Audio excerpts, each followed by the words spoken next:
Why these fish belong in a horror movie more than sharks?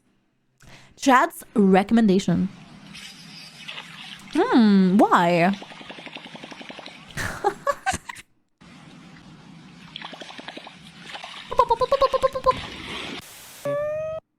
That I thought that it was a small ass fish, but that's a monster. What the fuck is that? Oh hell no. You know, the greatest trick Hollywood ever pulled was convincing the world that sharks are the only things to fear in the water. They're the only things? No. There's so much to fear there. Monsters. In the last video, we talked about how sharks might just be the most misunderstood creatures in nature, with a PR team that works about as hard as a whiteout's brain after 6 rounds of CTE. They've been done so dirty, they've actually overshadowed the other ichthyological insanity spawned from Satan's septic tank. These are 7 fish that should honestly terrify you more than any shark. This isn't really to substitute one fear for another, but I do think these fish could make a much more traumatizing, nightmare-inducing horror flick than Jaws. And it starts right here. Those eyes belong to a pair of Arapaimas, also known as a pirarucu. You've definitely seen them before. Does this video ring a bell? It definitely rang his. It's one of the biggest freshwater middle fingers nature forgot to vault. Usually growing to over 6 feet long and 200 something pounds. It's bad enough those are NBA point guard measurements, but the beefiest— Excuse me, 6 feet long and 200 pounds? These motherfuckers are bigger than us. Oh my god. Ones can get to 10 feet in length and weigh over 4— What? But the beefiest ones can get to 10 feet in length. That's like a fucking prehistoric like dinosaur fish, bro. That's like something that you would see in a fucking like dinosaur movie. Length and weigh over 400 pounds. 400 pounds! Usually eats other fish to go with fruits and seeds, but also birds and allegedly even monkeys sitting on branches too close to water. Birds and monkeys. It eats monkeys as a fucking afternoon snack. That's insane. And if you don't believe that, it's because you haven't seen them hunt. They're explosively quick, and the aquatic black hole has been known to confuse feet for fish and violently pull people underwater. One zookeeper reportedly made the mistake of trying to retrieve a glove that had fallen into an Arapaima pool, and in a split second got his hand, wrist, and several fingers broken. There's also the fact that a refrigerator-sized fish will yeet themselves out of water in self-defense. And let's talk about that defense. The plus-size bite shad is covered in heavily armored scales, not only tough enough to tank piranha attacks, locals— Tough enough to tank piranha attacks? Holy shit! Historically used them as nail files. They've also used their tongues as scrapers, since these fish have teeth growing out of a bony tongue that can be used to effectively crush struggling prey against the roof of their mouths. You know nature got in its bag when it made a fish that can breathe air, and the Antichrist of the Amazon has a modified swim bladder that was repurposed as lungs, meaning this flex of a fish can survive— They have lungs? They can survive outside of the water? 24 hours out of— 24 hours? Bro, if these motherfuckers grow legs, it's all over for us. Yo, that's crocodiles number 2. Water. On one hand, that means they have to come up for air every 20 minutes or suffer the eternal shame of being a fish that finds a way to drown. But it also works out for them because in low oxygen water where most fish become slow and sluggish, the air merchant menace can pretty much go on a killing streak. Now the question is, could an Arapaima pack up a person? While there's no indication they see us as a snack, there are old stories of high-strung assault guppies effectively drowning people, likely by knocking them unconscious and leaving them incapacitated underwater. Not him, he's fine. You can unclench guidelines, he's good. Okay. One man that almost wasn't was Jeremy Wade. He probably needs no introduction, but long story short, he's a zoologist. Is man's chilling with them inside the water? He's actually fucking chilling with them. He probably needs no introduction, but long story short, he's a zoologist who hosted the show River Monsters, which ended, but only because he caught every fish nature had to offer. But he almost caught an early life retirement after a pissed off Paima struck him square in the chest and nearly caused irreversible damage to his heart. Not only did this fish nearly have us singing, the suspect wasn't more than 90 pounds. Remember, the overachievers can press the scales at 400 or, 180 kilograms worth of kill a man. So yeah. 180 kilograms! The Arapaima is a shack-sized, air-breathing, armor-plated predatory vacuum, and strangely enough, it's not the fish I'm most scared of in the Amazon. but we'll get to that.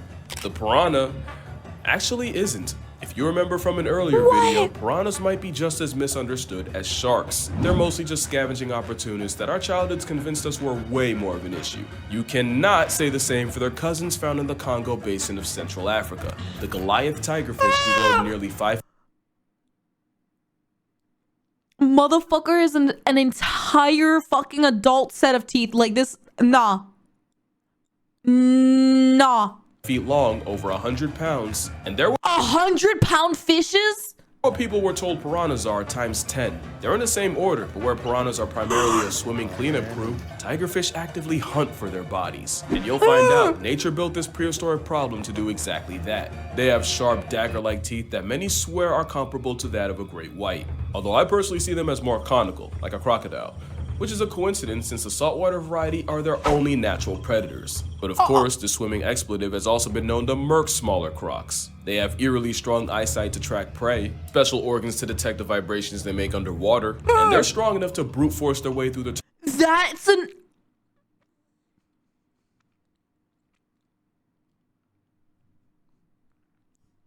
That is insane. That's fucking massive. That could literally, like, just tear off my arm and leave with it. Like, in seconds. turbulent waters of their hunting grounds. Hell no. They're considered one of the toughest freshwater fish time left behind, and tigerfish are even on record snatching birds out of the air. Not just birds. What?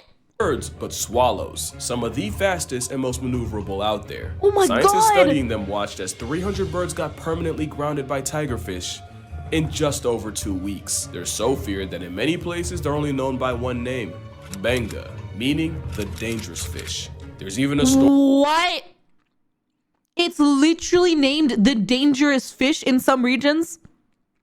story of a young girl wearing a belt made out of bottle caps in order to ward off evil spirits. I'm out. Ironically, it did the exact opposite and attracted a tigerfish who apparently confused the bottle caps for fish scales and nearly bisected the girl. Allegedly. It's an extremely fast, explosive vice grip with almost zero prey prejudice. And I'd still rather take a bite from them than the fish up next. And that's cause there's worse coming up, bro. There's fucking 5 other fishes. There's 5 more. And a lot of y'all already know what road we're going down. The Candiru is a tiny parasite in the Amazon, also nicknamed the vampire fish for their habit of What the fuck is that? invading the gills of larger fish and scraping the insides to feed off their blood.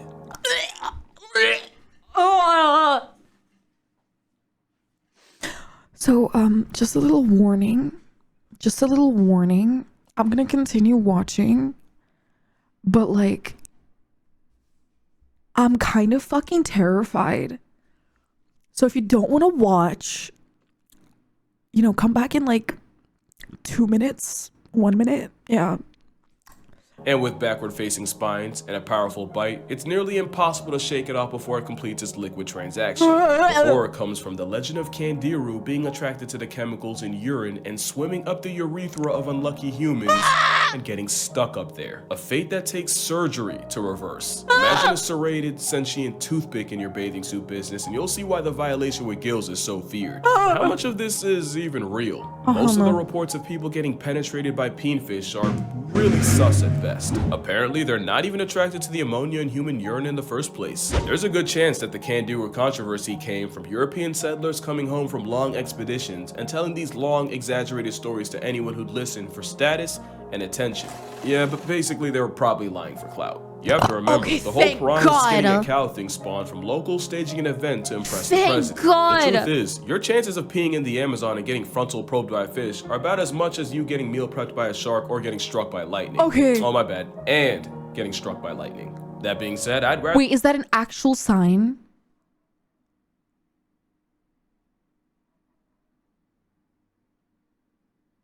That's an actual sign.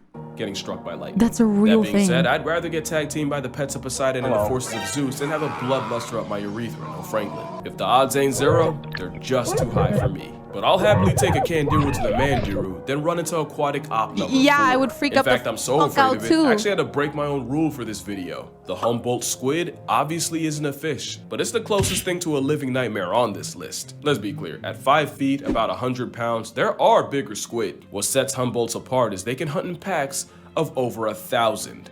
Yeah, that's Excuse me? 3 zeros like a Tony Snell stat line. Nicknamed Diablo Rojo, there are old fisherman tales of men falling Okay, bro. Diablo Rojo. That's his fucking name? It's named after a fucking demon? Oh, hell no. overboard, getting swarmed, and never coming back up. Nah. There's also stories of them curiously approaching Red divers Devil? before flipping and trying to rip their masks off. So who needs stories when marine biologist Alex Kirstich can tell you about the time several homicidal squids grabbed him and attempted to drag him down into the dark maw of the abyss. Nah. It gets worse when you realize what exactly happens when a red devil decides to take you to hell. Humboldts aren't just highly intelligent, they're covered in tiny red chromatophores that they can use to rapidly change color in order to communicate with each other. It's What the fuck is chromatophores? like Morse code but for crippin' calamari. We don't know exactly what it means, but there's a good chance if a Humboldt confronts you and starts violently flashing red, it could be telling a bunch of others you can't see that you're free eats. So likely the last thing you'll see is pulsing red before you get eaten alive. It doesn't help that satanic cephalopods are known for speed eating and are notorious for stripping fish to the bones faster than fishermen can reel them. Add a beak that can easily slice flesh and a bite What? force that can reportedly crack bone. And I think you see why I'm not exaggerating when I say What? I'll deal with every other fish on this list than a pack of predatory color coordinating squid. And I don't care what What? logic says, there's no doubt in my mind this squid would eat a human if they thought they could. Why? Humboldt squid only live about a year. That rapid growth in a short time means they'll rarely pass up an easy meal, even if it's their own kind. Humboldts are highly cannibalistic, and they will not hesitate to turn on a weak or injured member of their own hunting party. There was a study done off the coast of Chile that found that out of over 2,000 squid, more than half held the remains of their own kind in their stomachs. It sounds to me that anything they see as weaker than them is something they can feed off, and the only saving grace for us is they usually only press things smaller than they are. But you don't even have to be seen as food for affiliated squids to be a problem. Like a true xenophobic, they react to most things they don't understand with aggression, and they've even attacked cameras and equipment and left them out of order. But to me, the most disturbing Oh my aspect of getting God. assaulted by squids is, even if you escape, if you panic and surface too fast, you can get the bends and past tense anyway. That type of psychological horror is what puts the Humboldt here, and wouldn't you know, emotional damage is another symptom of Nah, fuck finding that out shit. about the next fish. Cause now we got the stonefish. Not one What? of, but the most venomous fish known to man. It's Oh no, wait, the one with the like the fucking like how do you say that? The one that like has like the sticks that are stinging out of it, and like once you like step on it, you fucking basically die in a few seconds because it's filled with poison, right? armed with verrucotoxin, and Yeah. symptoms of getting stung include crippling pain, shock, tissue death, and even paralysis. And speaking of pain, you can be in agony for That's the over 12 lionfish? hours, Oh, and it's sick. enough of an eternal jihad to cause hallucinations. Anecdotally, there have been tourists who've stepped on a stonefish only to beg their doctors to chop off the whole foot. Oh my Then there's the added God. threat of, if you don't get out of the water quick enough, it won't even be the venom. You can get paralyzed and catch a stage fatality to drowning. Even if you survive, you can still suffer permanent nerve damage and severe muscle atrophy. But that all wouldn't even be that bad if the stonefish wasn't nature's manifestation of a dick move. The most venomous animals on the planet usually dress with bright colors to warn the rest of the population that they're packing. Stonefish Yeah, but decided this to motherfucker is literally like blending with the rest of its like habitat. You don't even see them. do exactly none of that and instead cosplays as a stone, only to mortally punish you for its camouflage working. That's a fucking stonefish? It literally looks the same. It's the same. Oh my God. Mortally punish you for its camouflage working. Like I said, it's like having invisibility, but also serving a death penalty every time someone steps on your foot. Then you gotta add the fact that there are another fish that can survive 24 hours out of the water, and they have a literal switchblade growing out of their forehead. Yeah, I knew they were a problem ever since one nearly perma-napped Nigel Thornberry, a stone-cloaking toxic minefield of misery. But with stonefish anti-venom being the second most administered in Australia, today if you get stung, your chances of surviving are actually pretty good. Not like the Literally, now that you have that motherfucker in your hands, like fucking, I don't know, put him in a trash bin with a massive sticker that says beware stonefish, and then literally just dump him like at the fucking trash bin area. Like, dude, just leave him to die. Bro, you caught that motherfucker? Don't even put him back in the water. Nah, demon, absolute demon. Of surviving are actually pretty Hell good. no. Not like the next fish, because for this one, there Why does that look like some kind of JoJo's? No, okay, I'm sorry. there is no antidote. The stonefish might be the most venomous fish, but the pufferfish is arguably the most poisonous thing alive. Quick rule of thumb on the difference: if it bites you and you die, it's venomous. If you bite it and you become a wuzz, it's poisonous. Yes. And few things are more poisonous than puffer tetrodotoxin, which is 1,200 times more of a death sentence than cyanide. Tetrodotoxin interferes with signals between nerves and muscles, causing muscle paralysis and a total shutdown. And of course, the fugu blowfish is considered a delicacy, but if the chef misses a single cut even by a little, you're instantly on the clock. You won't know that happened until your face goes numb and your lips and tongue get this weird prickly feeling. Then, you'd suddenly get a splitting headache and dizziness to go at vomiting and diarrhea as your body desperately tries to purge the poison. But it's already too late and you'd start getting paralyzed, starting with the hands and feet, but slowly spreading out. And by this point, you likely can't even call for help. Finally, it'd get harder and harder to breathe until you notice the room slowly fade to black, leading to either a coma, seizure, or just death.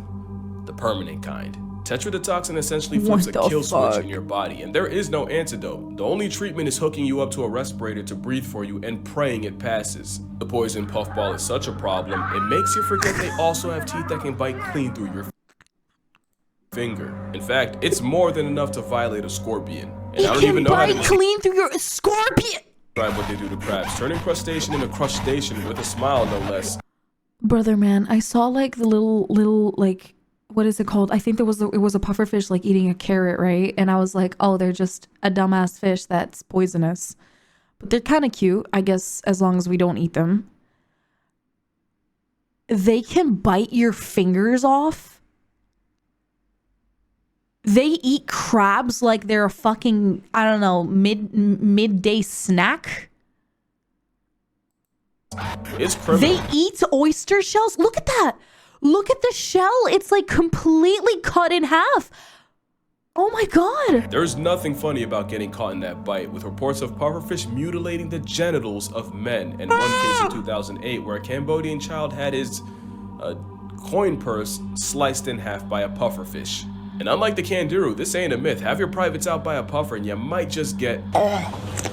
So that's 6 of the sinister 7, but before we get to the last one, we got honorable mentions. The fact that there's a fish that weaponized electricity enough to decommission a caiman and we just accept that is kind of crazy. And the thing is, it might not even be the voltage, but it's getting knocked down in shallow water. So fucking goofy and creepy at the same time. Why does its eyes look like that? Why do they look like that? Why? But it's getting knocked out in shallow water that'll get you. Swordfish are one of the fastest things in the sea. They also have a built-in melee weapon equipped capable of inflicting life-altering harm. In 2015, a Hawaiian man was fatally struck in the chest while trying to catch one. Another man in Malaysia bled to death after a swordfish yeeted itself out of the water and also RNG'd him in the chest. Swordfish are also on record shanking sharks and even bleeding out sea turtles. The sheep's head fish, but really only because of that mouth. Trypophobics What the fuck? be damned. The Titan trigger. Yo, that's like straight up fucking human horse teeth or some shit. Like what, dude? Those are some. Nah. Trypophobics be damned. The Titan triggerfish is a highly donkey-looking aggressive honey badger with yeah. gills capable of dishing out severe injuries with the same teeth they use for crunching coral, sea urchins, and even a crown of thorns starfish. The trigger might as well be named after their temper, and this 1.5-foot vibe check is a big reason why beginner divers never go back in the water. Speaking of big, the Goliath grouper. At 8 feet up to 800 pounds, the fish the size of a small car feels more like a leftover Jurassic prop. Lucky for us, most grouper. At 8 feet... That's a toilet? That's a fucking toilet. Bro, motherfucker's the size of a car. He's the size of a fucking car, dude. Up to 800 pounds, the fish the size of... 800 pounds? A small car feels more like a leftover Jurassic prop. Lucky for us, most divers describe it as a gentle giant with the temperament of a Saint Bernard. Although a Saint Bernard didn't allegedly swallow an entire kid in the Florida Keys. Allegedly. Holy fuck. Since we're on the subject, the last fish on this list are catfish. And yeah, that's kind of cheating. There's over 3,000 species of catfish, even including the genital jihad, the Candiru. Catfish are like the trash compactors of the fish family, which isn't a problem until you see just how big they can really get. And once a catfish gets big enough, there aren't a lot of things alive they won't try to eat. We've seen armadillos, turtles, and even unaware seagulls get bored by a catfish. What? There's a species in France that figured out how to stalk and hunt bathing city pigeons. Another learned to wait by cave entrances to suck up any exhausted bats that fall in. There was even a catfish nicknamed Kuno the Killer who terrorized a German lake and somehow caught and ate someone's dog. Basically, they're all the shit I've talked about pelicans being, just in fish form. The question is, if a catfish has ever eaten a live human, and it isn't even if they would, but if they could. The Wells catfish can grow to 10 feet long and cap out at 300 pounds. The Mekong catfish can also get to 10 feet, and the heaviest one ever recorded was pushing 650 pounds. Nah, fuck if that. there's a catfish that could stomach a human, it should be one of these, but there's a slightly smaller catfish that was believed to be a legit man-eater.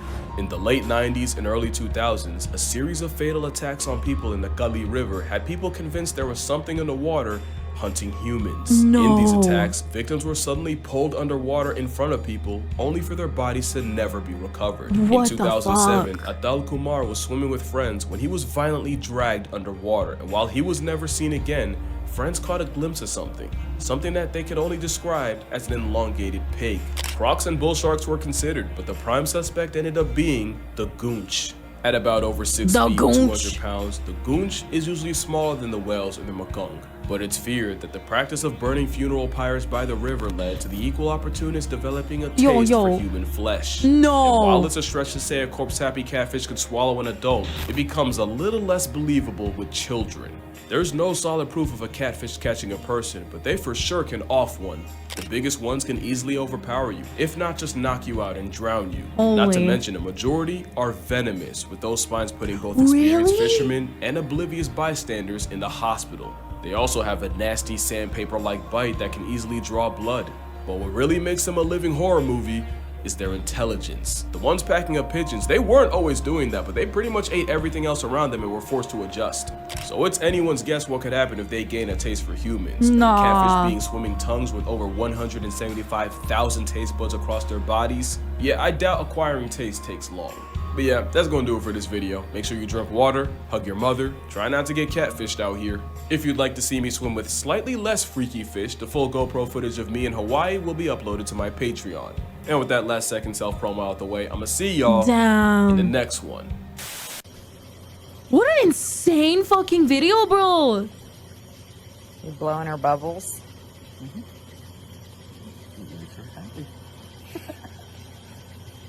Is that guy swimming with a catfish? He's swimming with a catfish and fucking blowing her bubbles. Well, you know what? At least some people can be happy, I guess. At least man's here can enjoy his relationship, I guess, with his fucking catfish homie.